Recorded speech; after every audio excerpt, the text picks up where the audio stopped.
नमस्कार, मैं विमलेंदु चैतन्य और आप देख रहे हैं अब तक बिहार। चैतन्य कम्युनिकेशंस के समाचार प्रभाग में आपका स्वागत है।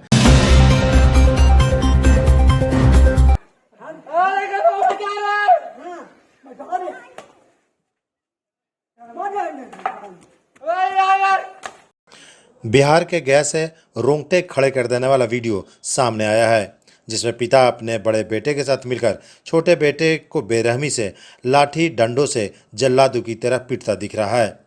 पिता और बड़े भाई का रिश्ता भूलकर जल्लादों की तरह पिता और बड़े भाई ने मिलकर छोटे बेटे पर मौत का कहर बनकर टूट पड़ता है।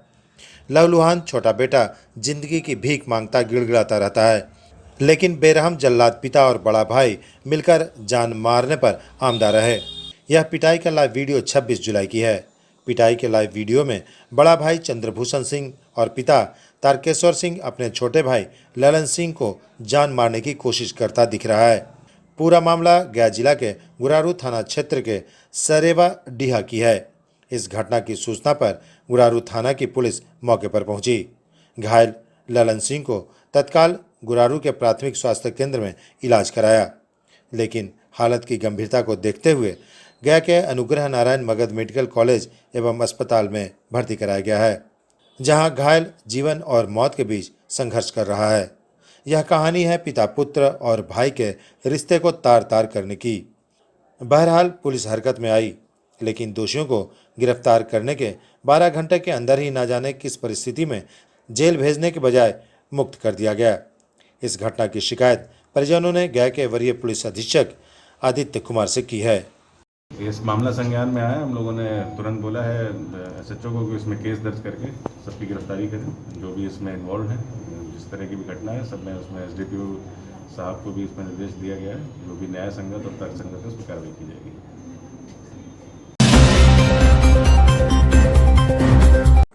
गया शहर के बागेश्वरी स्थित पावरगंज मोहल्ले में एक जर्जर मकान में दाल मिल चलने की वजह से आसपास के लोग दहशत के साए में जीने को मजबूर हैं।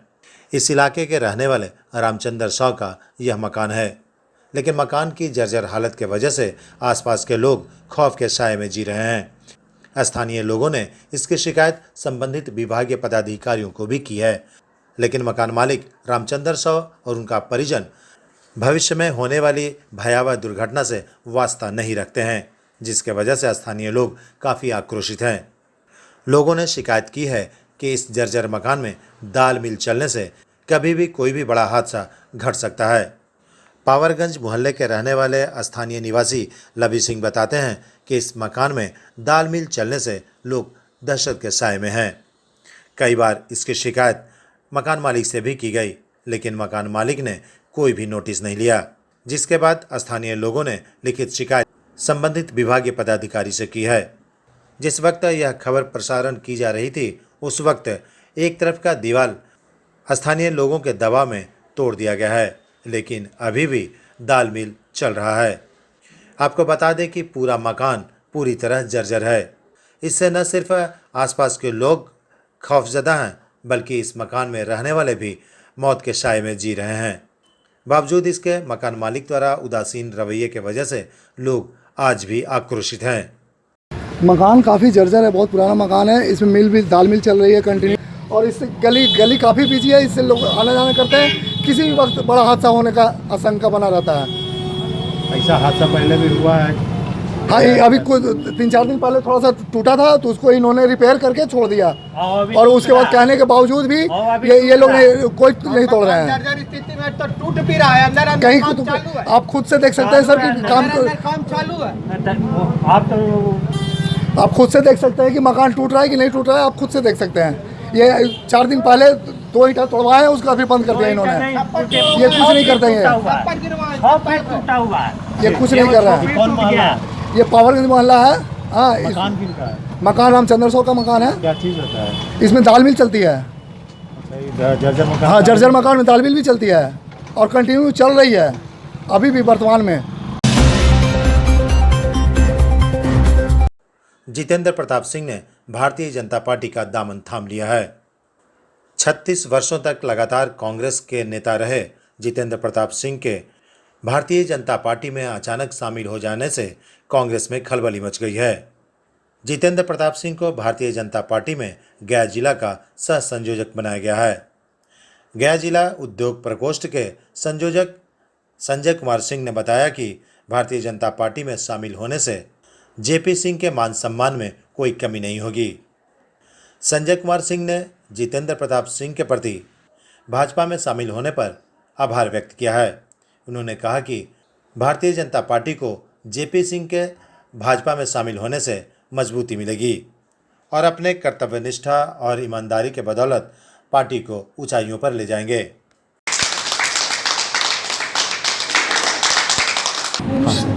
ये जितेंद्र बाबू जो हैं जिला भारतीय जनता पार्टी में सम्मिलित हुए हैं और साथ ही साथ हम इनको एक कार्यभार दिए हैं कि सह संयोजक के रूप में जिला उद्योग प्रकोष्ठ का सह संयोजक बनाए गए हैं। जितने भी गरीब हों चाहे जो भी उद्योग से संबंधित चाहने वाले हों, इनसे आकर मिलें और इनका सहयोग लें। और ये जो भी चाहता है कि जिस तरह का लोन लेना चाहता है या सहयोग लेना चाहता है उद्योग विभाग से, ये कर्मठ आदमी हैं। कर्मठता का समझते हुए हम इनको दिए हैं ताकि ये समाज में एक अच्छा वातावरण पैदा करें।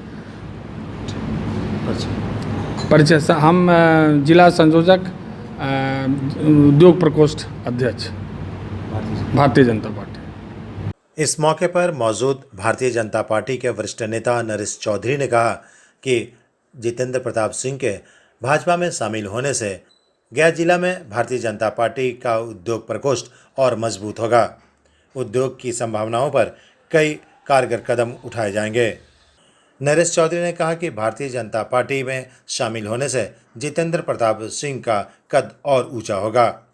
साथ ही गया जिला में उद्योग के क्षेत्र में कई बहुमुखी आयाम पैदा किए जाएंगे। आज जिला उद्योग प्रकोष्ठ के जिला सह संयोजक के रूप में जितेंद्र बाबू के बनाया गया है और इनसे अपेक्षा हम करते हैं कि भारतीय जनता पार्टी का जो कार्यक्रम है वो आगे बढ़ेगा इनके द्वारा। और हम लोग आज एक खुशी जाहिर करते हुए इनको उद्योग प्रकोष्ठ का कार्यभार दिया गया।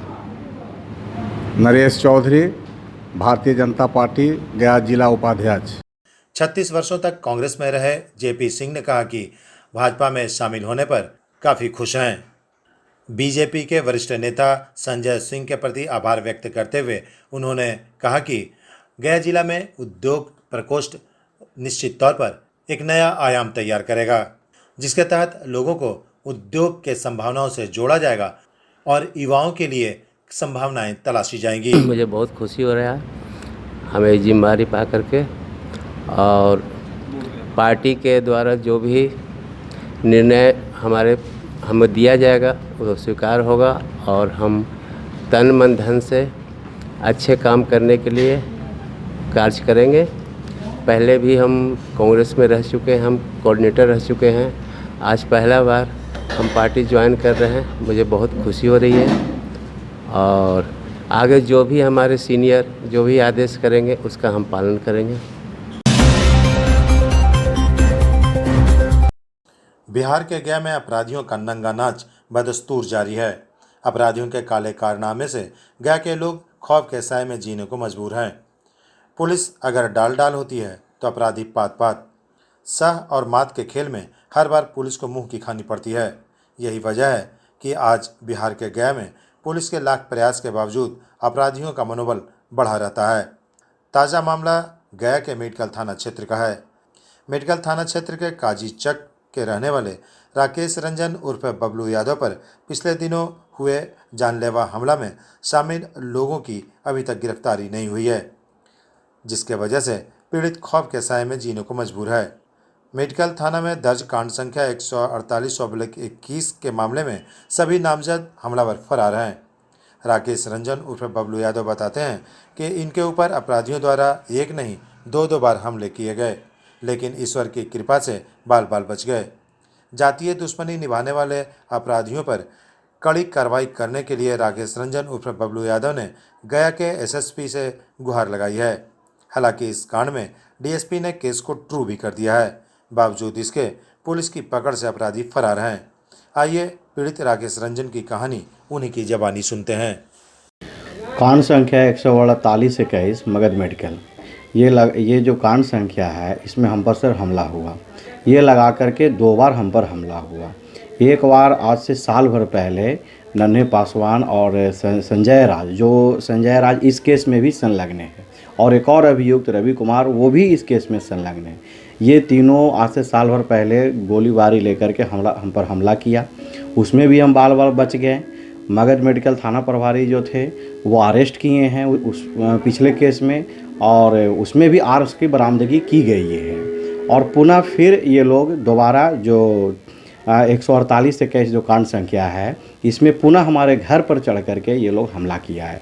इसमें भी हमला किया तो इसमें भी गोली वगैरह बरामद है, गाड़ी बरामद है, बुलेट बरामद है। टोटल ये सब जब्त है जो थाना में जब्त किया गया है। ये सब जो है वो बार बार तन्नू यादव के कहने पर ये लोग कर रहा था। तन्नू यादव एक भूमाफिया है जो लोगों को जर ज़मीन गलत तरीके से लिखाते रहता है और बेचते रहता है। ये बार बार ऐसा ही करते रहता है। संजय राज जो है वो कम से कम तो 10 केस से ज़्यादा में वो अभियुक्त है। अगर प्रशासन इसे गंभीरता से ले तो कम से कम 10 केस में ये अभियुक्त है, उससे कम में ये लड़का नहीं मिलेगा ये अभी। और मेरे साथ भी इसका चल रहा है, 2-3 तो मेरे ही साथ इसका चल रहा है, और भी लोगों के साथ ये अभियुक्त बना हुआ है। पिछले केस में जब संजय सावंत से पूछा गया, संजय राज से, तो उसने बोला कि हम लोग तन्नू यादव के कहने पर हम लोग आए थे, जो बोला गया कि तुम्हें मार देना है। प्लस ये दोबारा जो 3/7-21 को 148 कांड संख्या 148-21 से 2021 मगध मेडिकल जो है इसमें तन्नू यादव स्वयं आया हमारे दरवाजे पे और बोला कि गोली मार दो, इसको ख़त्म कर दो आज के बाद। उसी कहने पे सरवन यादव था, तन्नू यादव था, संजय राज था, रवि यादव था, और भी 10 के संख्या में वे लोग आए और हम पर हमला शुरू कर दिया। वो तो अचानक प्रशासन का कोई गांव वाले ही कॉल किए, ग्रामीण ने कॉल किया प्रशासन को, तो प्रशासन पूरे दल बल के साथ पहुंचा हमारे घर पर और मुझे बचाने का काम किए। और घटना स्थल के कुछ ही दूरी पर से 2-3 अभियुक्त जो हैं वो गिरफ्तार भी हो गए हैं। लेकिन अभी तक गिरफ्तारी जो है न ही सरवण का हो रहा है, न ही तन्नू यादव का हो रहा है, न ही संजय का हो रहा है। और बार बार मुझे लगातार ये कहा जा रहा है कि तन्नू यादव के द्वारा कितना पैसा है कि मैं नाम कटवा लूँगा, चाहे जितना ताकत तुम्हें लगाना है लगा लो, मैं नाम कटवा लूँगा। तो मुझे तो लगता है कि प्रशासन के यहाँ कोई न्याय ही नहीं मिलता है लोगों को इस अनुसार से। और भी कहना है, तन्नू यादव के बारे में भी खंगाला जाए, 1-2 केस पुराना, 2 केस 3 केस इसका भी मिलेगा, इसके साथ भी घटना घटा है। यदि प्रशासन गंभीरता से तन्नू यादव को भी लेता है तो बड़े से बड़े केस में इसकी संलिप्तता पाया जाएगा। लेकिन प्रशासन इस चीज़ पे कोई ध्यान नहीं दे रही है और अभी तक कोई इन लोग का गिरफ्तारी नहीं चल रहा। तो मैं यही चाहता हूँ कि प्रशासन इसे गंभीरता से ले और इन लोगों को गिरफ्तारी किया जाए, क्योंकि एक बार नहीं मुझ पर ये 2 बार हमला हो चुका है और दोनों में आर्म्स का बरामदगी किया गया है। आर्म्स की बरामदगी किया गया है। पिछले बार भी लोडेड देसी कट्टा के साथ पकड़ाया, इस बार भी लोडेड देसी कट्टा था, गाड़ी में था, उन लोग फायरिंग करते हुए भागा। हम पूरे गांव लोग दौड़े, तब जा कर के उनके गाड़ी को रोका गया। उन लोग गाड़ी छोड़ करके भागा यहाँ हमारे दरवाजे पे से, तो गाड़ी को पूरे ग्रामीण ने उसको चूर दिया। ग्रामीण जो कि ये सारे जो हमारे प्रशासन हैं ये सबको मेंशन कर चुका है और अभी तक लेकिन कोई इसमें गिरफ्तारी नहीं चल रही है। आपके पीछे हमला जो हो रहा है 2 बार आपके ऊपर, इसके पीछे क्या वजह है, क्यों ऐसा कर रहे हैं? ये बार बार इन लोगों को कहना है कि इसको यहाँ रहने नहीं देना है, गांव में इसको यहाँ से भगा देना है। उन लोग ज़मीन का काम करता है, बस इसी यही कहना कि यही है जो डिस्टर्ब करता है। लेकिन ऐसा कोई हमारी इसमें संलिप्तता नहीं है। प्रशासन इसको चाहे तो गंभीरता से छानबीन कर सकती है। उन लोग का कहना है कि आप उसके काम में रोड़ा बनते हैं, बस यही कहना है। जो गलत काम को अंजाम दे रहे हैं उसमें आप रोकने की कोशिश। जी प्रशासन की तरफ से क्या पहलू है?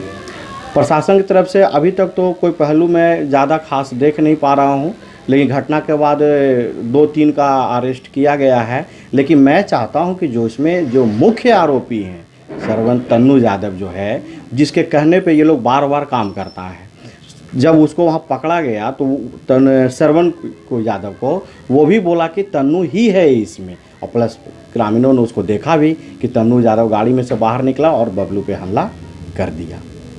जसवंतीत के बाद भी मतलब अभी तक करा रहे हैं। जी, हमारा जसवंतीत जो है वो बार बार इस चीज़ को आग्रह करा, वो लोग भी प्रशासन से कर रहा आग्रह। डीएसपी साहब हमारे घर पे गए हुए थे, घटनास्थल के जगह पे हमारे जसवंतीत आए, वो बोले कि हाँ तन्नू यादव यहाँ थे। आपके इस घटना में, इस मामले में जो लोग संदिग्ध हैं, जो लोग नामजद हैं, उन लोग का क्या आपराधिक इतिहास भी है क्या? जी सर, इन लोग का आपराधिक इतिहास है। यदि श्रवण को देखा जाए तो 2008-9 के आसपास श्रवण यादव और रवि कुमार जो है वो एक मोटरसाइकिल छीनने के दरमियान इन लोग भी अरेस्टिंग हुआ और अंदर गया, इन लोग जेल में गया, फिर बाहर आया इन लोग को देखा जाए। फिर संजय को देखा जाए, वो तो कम से कम 10 से 15 केस में संलिप्तता होगी उसका। आपको तन्नू यादव को देखा जाए, एक केस मेरे साथ है, एक आज से साल भर पहले जो क्या बोलते हैं इसको, उत्पाद विभाग का जो ये शराब वाला जो कानून है उसके खिलाफ में शराब पी करके विद शराब ये पकड़ाया ये आदमी तन्नू यादव, उसमें भी ये किसी तरह से ये बाहर से बाहर ये करवा लिया। और फिर मेरे साथ भी घटना इसका घटा है। रवि का भी देखा जाए वो भी इसमें संलिप्त है। इसमें जितने सारे लोग हैं सबका कुछ न कुछ आपराधिक इतिहास है। प्रशासन इसे गंभीरता से ले और कार्रवाई करे। जी हाँ जी सर, अभी भी खतरा है, क्योंकि उन लोग तो इधर उधर बोल ही रहा है ना, ये 2 बार घटना हो चुका है, अबरी जो है इसको बचने नहीं देना है।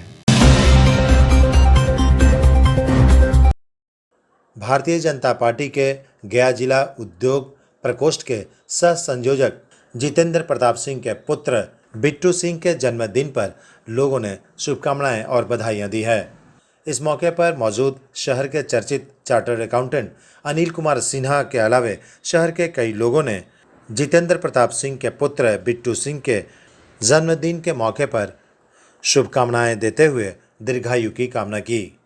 वैश्विक महामारी कोरोना का ख्याल रखते हुए सोशल डिस्टेंसिंग, मास्क और सैनिटाइजेशन का पूरा ख्याल रखते हुए सादे समारोह के बीच जन्मदिन मनाया गया।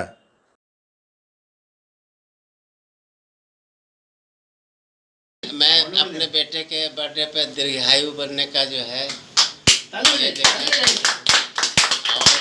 मैं चाहता हूँ कि मेरा बेटा जिस पद चिन्ह पे मैं चल रहा हूँ उसी पद चिन्ह पे मेरा बेटा भी चले और किसी को अनहित ना करके हित करे।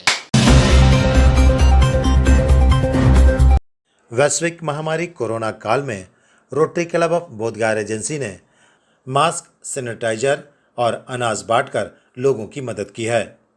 क्लब के प्रेसिडेंट नवल किशोर शर्मा के नेतृत्व में सामाजिक सरोकार से जुड़े कई कार्य किए जाते रहे हैं। इसी क्रम में गया के बस स्टैंड के निकट स्थित एक होटल में वीकली मीटिंग का आयोजन किया गया। इस मौके पर क्लब के लगभग 21 से अधिक संख्या में लोगों ने अपनी उपस्थिति दर्ज कर आगे की कार्य योजना बनाई। इस मौके पर क्लब के president Naval Kishore Sharma, secretary Mithilesh Kumar Sinha, treasure Rajesh Kumar Rai के अलावे सभी सक्रिय सदस्य मौजूद थे। आज हम लोग का रोटरी बोधगया एजेंसी का वीकली मीटिंग। वीकली मीटिंग क्या होता है कि रोटरी का जो है पूरे विश्व में जो है हर सप्ताह वो एक दिन निश्चित होता है, उस दिन करना होता है। पूरे साल में लगभग 52 मीटिंग हम लोग को होता है, 52 मीटिंग्स रोटरी का नॉर्म्स है। तो हम लोग आज क्लब के सारे सदस्य जो हम लोग लगभग 21 की संख्या में हैं, सारे मेंबर्स आज प्रेजेंट हुए।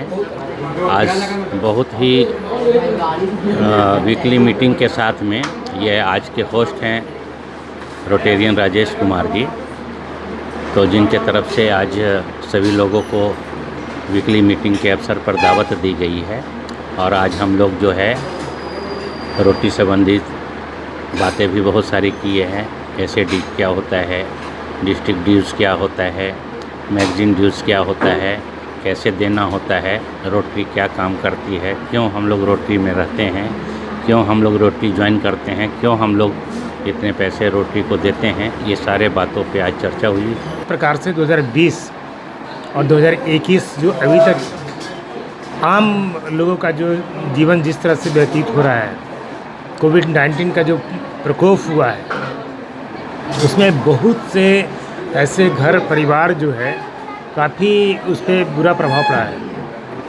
कहीं ना कहीं क्लब को इस सत्र में पूरे सफलतापूर्वक आगे बढ़ने के लिए अगर यही रफ्तार रही तो पिछले सत्र की तरह इस बार भी हमारा क्लब पूरे डिस्ट्रिक्ट में एक अलग कीर्तिमान स्थापित करेगा 3250 में। धन्यवाद। मैं Mithilesh Kumar, secretary Rotary Club of Bodhgaya regency. हम लोग आज इसी कड़ी में पहली मीटिंग को जो है हम लोग एक बहुत ही अच्छे फैमिलियर माहौल में हम लोगों ने संपन्न किया है और निश्चित रूप से हमारे जितने भी क्लब मेंबर्स हैं, जितने भी हमारे रोटेरियंस हैं, सभी समय से आकर के और इस क्लब की जो गरिमा बढ़ाए हैं, इस जगह की जो गरिमा बढ़ाए हैं, उसके लिए हम सभी का तहे दिल से धन्यवाद ज्ञापन करते हैं और उनको जो है ये हम लोग आगे भी इसी परंपरा को कायम रखते हुए आगे भी इस तरह के निरंतर प्रयास हम लोग के साथ होते रहेंगे। और अपने शहर की खबरों के साथ जुड़े रहने के लिए हमारे चैनल अब तक बिहार को सब्सक्राइब कर बेल आइकन जरूर दबाएं। अब तक बिहार, खबर वही जो अब तक दिखाए।